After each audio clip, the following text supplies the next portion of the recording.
Una mesa con 4 sillas en el centro, unos archivadores a un lado y un único ventanuco como testigo de los 5 muertos. 5 pares de ojos abiertos con expresión de sorpresa. Ellos no sabían que iban a morir. Los asesinos huyen en un vehículo. Una mujer los ha visto. Solo sabe que eran asiáticos. El dragón negro. Fernando Benzo, qué placer que estés aquí en Pues Autores. Lo mismo digo de estar aquí contigo, Rosa. Pues un gustazo. Te decía hace un segundo que creo que has escrito un novelón. Bueno, oye, me parece fenomenal. O sea, empezar el día de lanzamiento con que tú me digas que es un novelón, pues pues da seguridad. La verdad es que cuando uno escribe y lanza algo no tiene ni idea de cómo va a ser recibido. Con lo cual, bueno, pues todavía solo llevo 4 opiniones, como quien dice. Bueno, si son buenas... Pero bueno, que una de ellas sea la tuya y que me digas eso me da mucho gusto. Bueno, me alegro.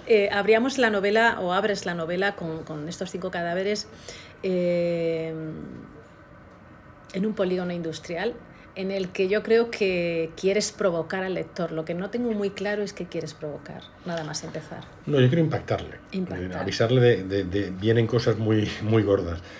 Y ser un poco contradictorio, es decir, la novela arranca con el asesinato de 5 traficantes de medio pelo, aparentemente 5 traficantes de medio pelo de una banda rumana, y parece que va a ser un crimen local, que hay bandas peleando, pero a un nivel muy local. Luego, según la novela avance, se va a ver que detrás de este crimen, con esa apariencia un poco de andar por casa, lo que hay es una trama enormemente compleja de criminalidad internacional.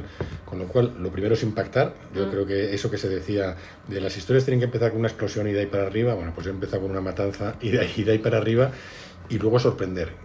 Yo creo que el elemento sorpresa es muy importante en esta novela. Las cosas que van a ir ocurriendo no son las que crees que van a ir ocurriendo. Eso es. Yo creo que ese es un elemento para mí clave. Acabas de decir, de alguna manera, que es una matanza de rumanos y hay unos asiáticos que huyen. A simple vista y en lo que solemos hacer los humanos, no sé si todos el mundo o solamente los españoles, es tenerlo clarísimo. O sea, tú ves esa noticia y sabes que es un ajuste de cuentas.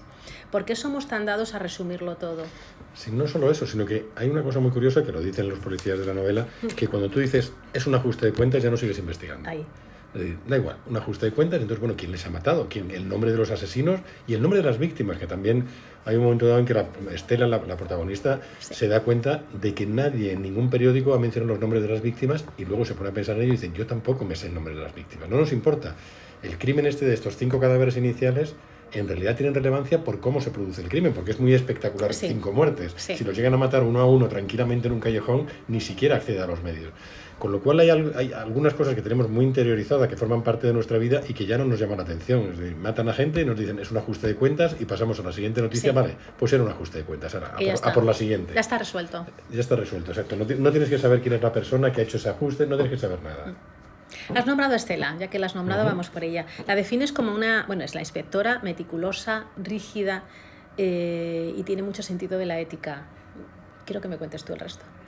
Bueno, vamos a ver, aquí yo lo que he empezado, no sé si luego me vas a preguntar por él, por Roy Conde, con lo cual ya te hablo de los hablaremos dos, de él también. Que están muy unidos. Sí. Yo lo que he querido es empezar la novela deliberadamente con un cliché absolutamente típico de la novela policíaca, que son 2 policías, el inspector de homicidios Roy Conde y la inspectora de estupefacientes Estela, que les encargan el caso de estos 5 muertos y que no se pueden caer peor el uno al otro, que no conectan en absoluto, lo cual soy consciente, porque es deliberado, que es el principio tradicional de miles de historias policíacas.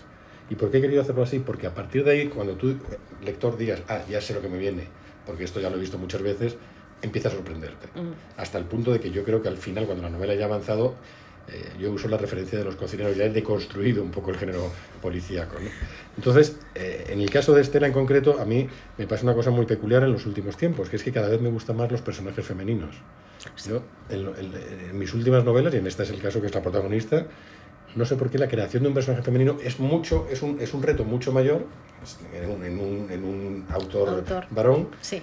Y luego hay una cuestión que hace muy atractivo a los personajes femeninos en este tipo de novelas, y es los prejuicios que tenemos por los cuales pensamos que ese personaje femenino, que esa mujer, va a ser mucho más débil, le va a costar mucho más, no va a ser capaz de enfrentarse, con lo cual su superación de esas dificultades, de esos prejuicios y de ese machismo en definitiva, hace que la mujer, que el personaje femenino, sea todavía más interesante, porque no solo tiene que ser una buena policía, sino acabar con todos los prejuicios que la rodean. Entonces, Estela para mí es mi personaje femenino. Nunca había creado un personaje tan potente, digamos, ¿no? He disfrutado mucho creando el personaje, la verdad. ¿Qué parte te ha parecido más, ya que has sacado este tema, de más dificultad? Inevitablemente, por ser sincero, cuando escribes el diálogo, los diálogos, los pensamientos y demás de un personaje femenino, a veces cometes el error de que suenen excesivamente masculinos. Somos diferentes, es decir, la forma de hablar, la forma de pensar es diferente, la forma de tener una relación amorosa, la forma de ser madre es diferente a la forma de ser padre. Sí. Entonces, la mayor dificultad es construir un personaje que sea creíble, como en todo, siempre, eso es fundamental. Cuando corres el riesgo de que ese personaje femenino se te vaya de las manos y empiece a sonar como un personaje masculino, es que lo estás haciendo mal. Sí.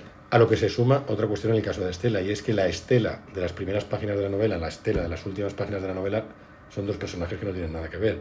Entonces ha hecho un viaje que tienes que saber plasmar literariamente, por lo menos esa sensación tengo yo, o eso pretendía, que este personaje con esta investigación y con todo lo que va ocurriendo también cambia como persona completamente. Bueno, es una forma de llevar al lector, precisamente en lo que acabas de decir. Tú presupones que una mujer no va a saber llevar este tipo de casos, pero como lo presupones, lo plasmas, pero vas a hacer ese recorrido y vas a ver ese crecimiento del propio personaje, lo cual me parece muy acertado. La novela se mueve entre Madrid, Londres, Beijing, el Congo y aldeas chinas. ¿Por qué llevaste esta historia a esta especie, este thriller global? Pues primero porque yo soy muy madrileño, yo siempre digo que soy un autor muy madrileño. A mí me parece que Madrid es un magnífico escenario literario y llevo ya unas cuantas novelas donde Madrid tiene mucha importancia en la historia, entonces tenía que oxigenarme un poco y salir un poco. Y además yo quería que en este caso, a diferencia de mi novela anterior, de Los perseguidos y demás, fuera un caso de criminalidad organizada internacional, con un carácter absolutamente global, con lo cual, pues era muy atractivo el situarlo en determinados escenarios, ¿no? Yo creo que hay cosas que desconocemos por completo y que a mí me han dejado fascinado, como todo el fenómeno de las minas de cobalto en el Congo, que tiene mucha importancia en la novela. ¿No? Te pones a investigar y es un pozo sin fondo lo que empiezas a aprender estudiando. O la inmigración ilegal china, ¿no? de los chinos que se traían por redes de inmigración ilegal a toda Europa, que ya afortunadamente ha descendido. Es terrible, ¿no? Entonces, según empiezas la labor de investigación en una novela, esta te empieza a crecer y empiezas a encontrar subtramas y escenarios, pues que yo creo que la enriquecen. Sí. Hay crítica a las redes internacionales de corrupción y tráfico que operan bajo el radar oficial, entre comillas.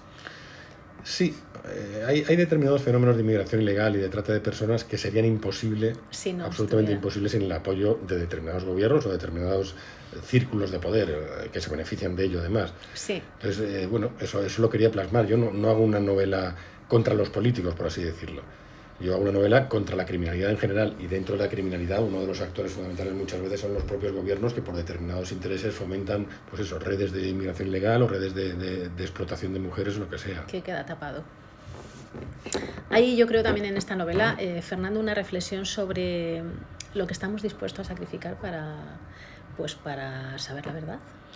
Sí, yo creo yo quiero pensar que al final esta novela, dentro de que es una novela de aventuras y de acción y policía, y todo lo que estamos hablando, es una novela sobre un dilema. Al final lo que hay es un dilema, y es qué estás dispuesto a hacer, o qué está dispuesto a hacer Estela, o qué están dispuestos a hacer los personajes para que un criminal pague por sus crímenes. ¿Hasta dónde está la línea, ¿no? La línea del bien y del mal, y la línea de la ética y la línea de la legalidad, en fin, ¿qué prevalece, ¿no? Si prevalece la legalidad o la justicia. Yo lo que quiero es plantear eso al final, después de una larga novela de aventuras, que uno, estoy hablando con cuidado para no cometer spoilers. Es complicado, ¿eh? Pero quiero que eso sea uno de los temas de la novela, ¿no? Ese dilema moral, suena un poco pretencioso, pero ese dilema moral. Sí. Y lo que quiero además es que ese dilema moral lo tenga también el lector. Es decir, yo lo que quiero es que cuando tú cierres esta novela digas, oye, me lo he pasado estupendamente, qué novela, qué giros, qué sorpresas, qué acción, qué no sé qué, y aparte, ¿yo qué habría hecho? ¿O yo qué haría? ¿O dónde pondría yo la línea? No solo eso. O yo soy racista como son algunos de los personajes de la novela, o realmente no lo soy porque todos creemos que no lo somos, pero luego tenemos ramalazos que de pronto dices, madre mía. Entonces, todas esas preguntas que se hacen los personajes o que las puedes hacer respecto de los personajes, yo quiero que te las hagas también sobre ti mismo, ¿no? Que cuando cierres el libro, después estés un ratito pensando, después de habértelo pasado muy bien, después, que eso es lo primero. El pozo. El dragón negro muestra cómo una masacre puede levantar tensiones raciales. Pero no solamente eso, también discursos políticos peligrosos y movilizaciones ciudadanas. Bueno, es que ya sabemos que aquí todo se utiliza. Sí. Esto no es literario, esto es real como la vida misma. Entonces, un asesinato brutal de 5 rumanos te va, como se cuenta en la novela, va a hacer que se echen en la calle pues los que quieren apoyar a la comunidad rumana, los que quieren que expulsemos a los rumanos de nuestro país, en fin, todo el abanico de ideologías. Vamos, yo en esto no pierdo mucho tiempo en la novela, pero me apetecía dedicarle un par de párrafos de lo absurdo que es el que todo el abanico de posibles ideologías salta a la calle porque han matado a unas personas. Nadie sabe el nombre de las personas que han matado, pero todos les utilizan. Incluso les utilizan, pues a aquellas personas que les odian, ¿no? O sea, que quiero decir que no están por la labor de que convivamos con rumanos y demás. Bueno, me apetecía dar ese apunte y darme el gusto de criticarlo. Bien. ¿Tú crees que de tratarse de otro tipo de víctimas, tanto la investigación... tranquilo. Como los medios de comunicación lo tratan de otra manera? Absolutamente. Yo creo, como decíamos antes, que en este tipo de crímenes, con una frase tipo ha sido un ajuste de cuentas, se acaba la investigación. Yo creo que el símbolo fundamental de tratarlo de una manera o de otra es lo que estamos hablando. Nadie sabe siquiera los nombres de las víctimas. No. A nadie le importan. No. Entonces, bueno, ¿por qué es eso? Porque son inmigrantes, porque, son marginales. Si fueran 5 millonarios los que se hubieran matado, sabríamos su vida, habría reportajes, habría documentales, habría lo que fuese. Aquí simplemente matan a 5 personas salvajemente y es un ajuste de cuentas. Es que la vida es así, es que realmente, yo hablaba de esto en mi anterior novela, no esta, el marketing criminal. Al final hay historias que el marketing criminal hace que funcionen y hay historias que no interesan al marketing criminal. Y estos pobres 5 rumanos, de los muchos muertos que hay en la novela, pero estos 5 pobres rumanos iniciales que son masacrados, no interesan. No, yo creo que en este caso pasan a ser un número, como además tú lo marcas, 5. O sea, no dices el otro, tal. 5 es un número, y si fuera un nombre propio, entre comillas, sería este. No te quepa duda. Tenemos nombre y apellido. El dragón negro tiene un nombre muy potente. Bueno, por supuesto tiene que ver con la cultura china y, al mismo tiempo, un thriller policial. ¿Qué te atrajo de esa combinación narrativa y cultural? Pues sobre todo el mezclar una historia policíaca, una historia de acción, ya te digo, que fuera muy prototípicamente del género policíaco. Antiguamente se hablaba mucho de novelas policíacas, ahora se habla mucho de thriller, de novela negra, en fin, nos hemos vuelto más finos, ¿no? Pero son cosas distintas, Fernando. Pero es que a eso voy precisamente, es decir, la novela policíaca es una cosa completamente diferente, pero ahora el thriller se lo come todo. Todo. Tú usas la palabra thriller y ahí caben todo tipo de novelas. Yo, como todos los que somos muy lectores, entre otras cosas, me marcó mi personalidad como lector mi padre. Y mi padre lo que me decía es, lee esta novela policíaca, que es muy buena. O sea, el concepto era novela policíaca, que yo no estoy muy seguro de que eso se utilice. Entonces, bueno, yo lo que quería era, por un lado, el escribir una novela policíaca, no un thriller y una novela negra, una novela policíaca. Y en segundo lugar, el poder investigar, primero yo, para escribirla, y segundo, ofrecérselo a los lectores, una comunidad que nos es tan cercana, porque viven en nuestra ciudad, viven en nuestras calles, les tenemos con nosotros todo el día, pero que no son absolutamente desconocidos, como es la comunidad china. Sí. Me resultaba muy atractivo eso, y me resultó todavía más atractivo cuando empecé a documentarme y empecé a aprender. Pues mira, te hablo solo del título de la novela, El dragón negro. Ahí vamos. Yo hay una cosa que no sabía, y es, nunca me había parado a pensarlo, probablemente nadie se haya parado a pensarlo, por lo menos de los occidentales. El dragón occidental es un dragón maligno. Tiene que venir San Jorge y matarlo, porque si no, destruye a las personas y destruye las cosechas y destruye las casas y destruye todo. El dragón chino es absolutamente positivo, es decir, el dragón chino trae prosperidad, trae poder, trae agua para las cosechas, trae semillas para no sé qué. O sea, todas las historias que empecé a ver sobre los dragones chinos eran todas positivas, menos uno, que es el dragón negro. Sí. Es decir, hay muchas modalidades de dragón, pero el dragón negro es el lado oscuro, y son las sombras, y es el que trae pues todos los males con él. Bueno, todo eso me resultó apasionante. Yo no tenía absolutamente ni idea ni de dragón negro, diferencias entre... No tenía absolutamente ni idea. Bueno, lo has aprendido. Pero, no, he aprendido muchísimas cosas, porque es lo que te digo, partes de un desconocimiento absoluto, simplemente partes de un concepto de me voy a acercar a una historia que incluya a un villano, no a una comunidad mala, sino a un villano chino, y que eso me permita contar algunas cosas de la comunidad china. Y cuando empiezas, de pronto ves que es un universo inalcanzable, vamos, es decir, que tendrías no que escribir una novela policíaca, tendrías que escribir varios ensayos, vamos. Universo inalcanzable. Partiendo de las víctimas y de los asesinos, son dos universos posiblemente completamente distintos, pero en ese inabarcable se acoge a los dos. Incluye a los dos. A los rumanos y a los chinos. Sí. Sí, vamos a ver, yo creo que hay un gran grueso que son las comunidades de inmigrantes, a las que, lo queramos o no, seguimos teniendo el micromachismo de despreciarles. O por lo menos, hay un momento que se dice en la novela, no les queremos tener muy cerca, ¿vale? Los dejamos estar aquí, somos magníficos, somos acogedores, en fin, somos estupendos, pero hasta cierto punto, ¿no? Sí. Y hay una relación diferente con cada una de esas comunidades. Hay un momento en que Estela, la policía, me parece que es ella la que lo dice, o David Wan, el villano, dice, es que cuando hablamos de racismo con otras etnias, con otras razas, lo que se genera es desprecio. Sí. Con los chinos lo que se genera es temor. El temor a lo desconocido. Sí. Es decir, es verdad que nosotros no entendemos sus claves, podemos entender perfectamente las claves de otra inmigración. La inmigración china no entendemos sus claves culturales y eso al final te genera más temor que desprecio. Es verdad. Sí. Estabas hablando de que somos permisivos, etcétera, etcétera. Y hay otra zona en la que tú también te desenvuelves en la novela, que es por Usera, no me acuerdo ahora del nombre, vaya. ¿De qué? Madrid, que has estado en Usera es el barrio. Usera lo conozco perfectamente. Cobo Calleja. Cobo Calleja. Cobo Calleja, sí. Y en Cañada Real, ¿puede ser? Bueno, en Cañada Real hay una brevísima. Pero sale un poquito. Sí.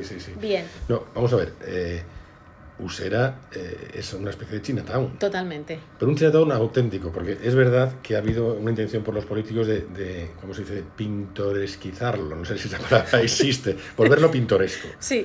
Entonces, no, es que realmente ha surgido de ahí una comunidad muy activa, que no tiene nada que ver con el villano de mi novela, es decir, una comunidad muy trabajadora que ha sacado adelante el barrio, que ha conseguido que el barrio tenga mucho atractivo, más allá de eso, de elementos pintorescos. Entonces, a mí Usera me parece una zona de Madrid muy curiosa y muy desconocida. Yo recomendaría a todo el que oiga esta entrevista de Madrid que vaya a la celebración del Año Nuevo Chino. Sí. Es un espectáculo, es un espectáculo impresionante. Y un poco lo que dice también uno de los personajes de la novela, dice, yo solo conocía esto, las cabalgatas de los Reyes Magos. Entonces, no, es que yo animo de verdad a ir. Es una cosa impresionante, pero lo tenemos ahí al lado y no lo conocemos. Cierto. Entonces, bueno, para mí ese era un escenario muy interesante. Es muy interesante el escenario de Cobo Calleja, que es un polígono industrial, pero claro, un polígono industrial que es poco menos que una ciudad, donde estos trabajadores han ido poco a poco adquiriendo los locales y prácticamente es un polígono industrial chino. Son escenarios muy atractivos para una novela. A mí me parecía muy atractivo, a pesar de que he querido oxigenarme y salir de Madrid, pero era un Madrid que para esta historia, bueno, pues aportaba muchísimo. Era necesaria. Exacto, aportaba un elemento además inquietante por ese desconocimiento. Vamos a andar un poquito más en la novela, porque hay mucho en esta novela, no solamente es el asesinato, ¿no? Tenemos a David Wan, o ¿no se dice Wan? Sí. Un personaje. David, no David. David. Ha dicho David. No, lo has dicho muy bien. Vale, David Wan. Un personaje fascinante. Digamos que es como un monstruo que se ha adaptado al sistema y al producto en el que se desenvuelve. Bueno, yo lo que creo es que, primero, David Wan es un superviviente. Primero es un superviviente, luego ya, una vez que sobrevive, empieza a tener más ambiciones que la mera supervivencia. Y lo que quiere es una especie de venganza social a través del poder, de la riqueza y demás. Para mí bueno, ahora una vez terminada la novela, yo diría que es el personaje que me ha gustado más crear. Ajá. Por igual que decía que me gustan cada vez más las protagonistas femeninas, también a mí me gusta mucho crear villanos potentes. Y yo no creo, nunca puedes estar seguro, yo creo que nunca escribiré una novela en que el villano sea un asesino en serie o un psicópata que mata por matar. A mí eso no me interesa, a mí me interesa no justificarle, sino el entender por qué ha llegado a ese punto. Porque lo ha hecho. Entonces, cuando empecé a indagar cómo construir una biografía de David Wan, empezaron a surgirme posibilidades tan interesantes que decidí, además de contar el caso policial, contar las aventuras de este personaje. Cómo crecen unos arrozales chinos, cómo su hermana, no voy a hacer spoiler porque esto ocurre muy rapidito, su hermana pequeña es asesinada, cómo a raíz de eso se tiene que venir a Europa y cómo va progresando hasta convertirse en un gran líder de la mafia internacional. Bueno, yo creo que no sé, quiero pensar que es un personaje carismático, que va a atraer cuando lo leas, ¿no? No es simplemente el malo que pega tiros, por decirlo de una manera, es otra cosa. Ni siquiera es el héroe ni el antihéroe. No. Está ahí, tienes que ser tú, como lector, el que le valore de una manera o de otra. Igual que los policías protagonistas. Por supuesto. Aquí hay un elemento en que a mí me ocurre una cosa muy curiosa, que es personajes negativos de la novela, o que yo considero negativos en muchos de sus aspectos. Cuando yo escribí la novela, yo siempre la atesto con 3 o 4 lectores que son los mismos que me ayudan, ¿no? Y curiosamente me llevé la sorpresa de que alguno de ellos me decía, oye, qué bien me ha caído este personaje, y le caía bien a algunos personajes como Roy Conde, que es un personaje muy discutido. Me ha encantado, me ha caído fenomenal. Y decías, madre mía, ¿cómo que te ha caído fenomenal? Bueno, pues es esa contradicción tanto en El Villano como en Roy Conde y demás, a mí esas contradicciones me gustan. Que de pronto digas, joder, me está cayendo bien este bicho. Sí, eso está bien. Vamos de puntillas. Venga. Con Virginia, una herencia, una maleta. Sí, vamos a ver, Virginia es un personaje que viene de mi anterior novela, de Los Perseguidos, y es un guiño que me he querido dar a mí mismo. Sí.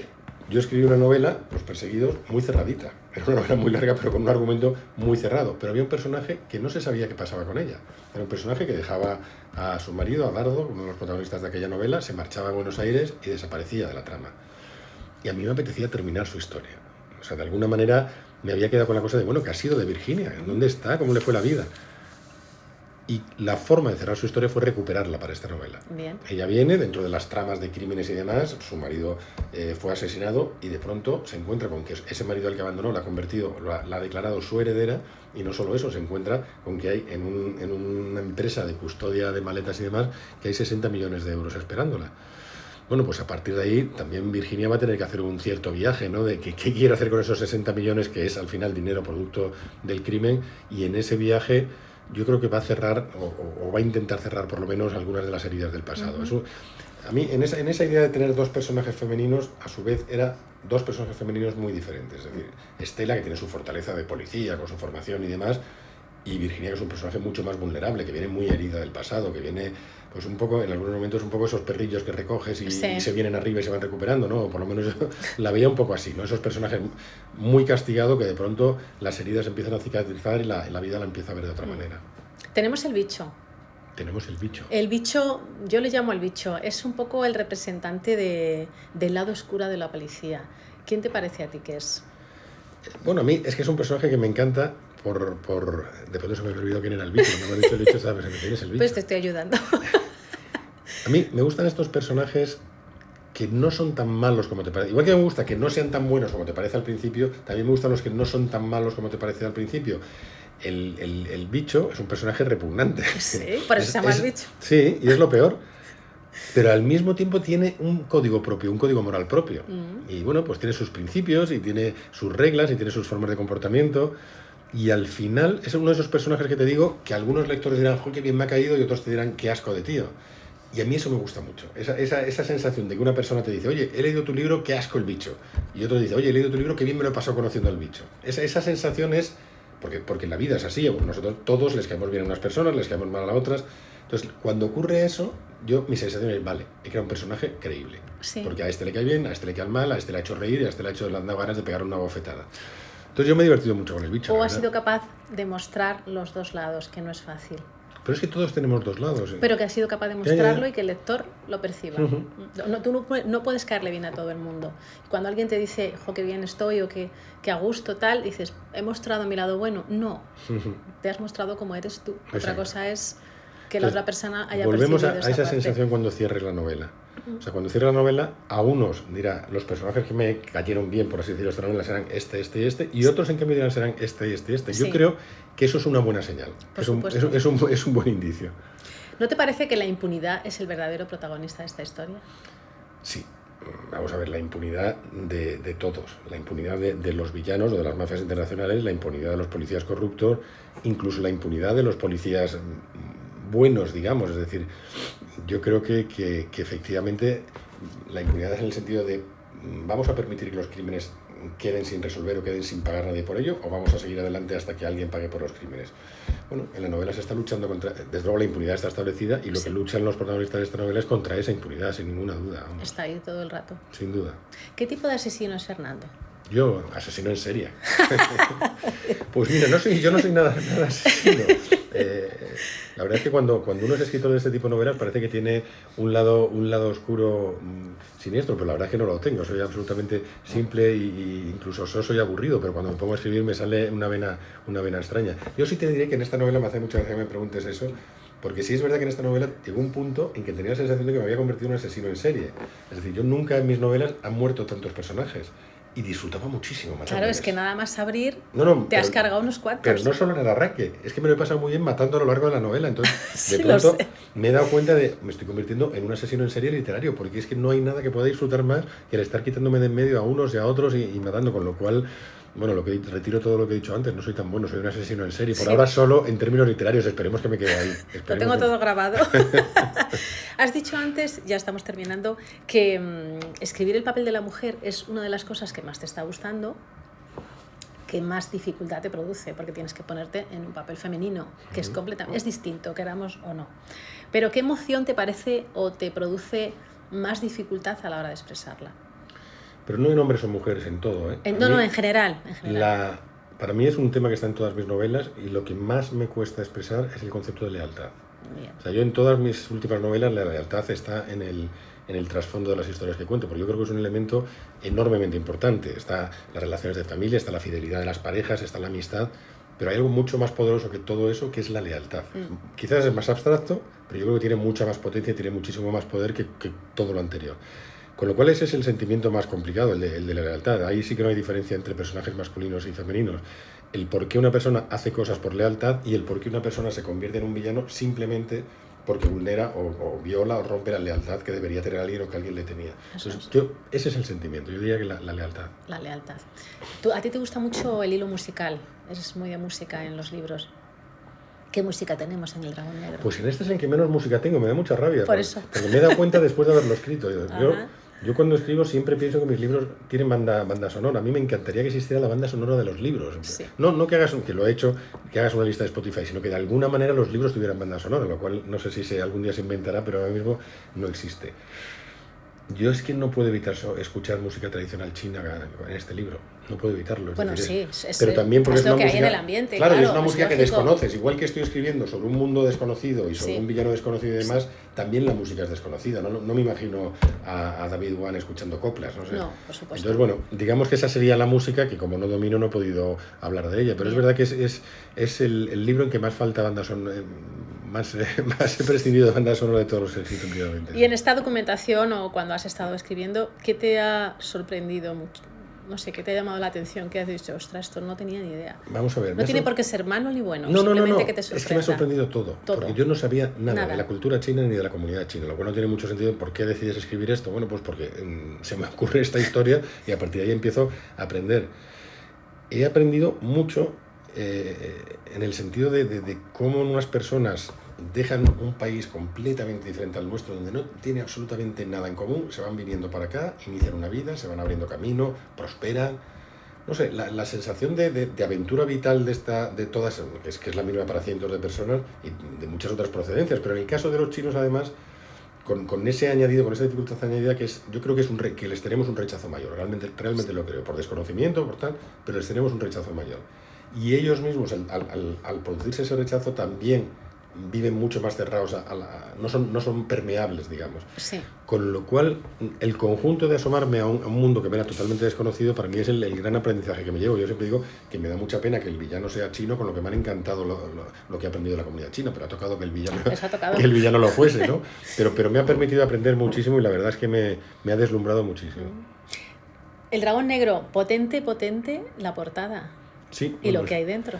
La portada es cosa de la editorial y la verdad es que sí que es bastante llamativa, con este dragón en relieve y es impresionante. Yo soy un poco tiquismiquis para las portadas y cuando la vi me pareció absolutamente maravillosa. Con lo cual, bueno, ahora lo que importa es que a partir de la portada también la historia guste. Muy por eso te digo, que guste y que los que la lean, bueno, pues disfruten con su lectura. Pues un placer por esta novela policíaca, casi negra, pero no thriller. Exacto, esa es la definición. Muy bien, Rosa. Ahí estamos. Siempre me captas perfectamente.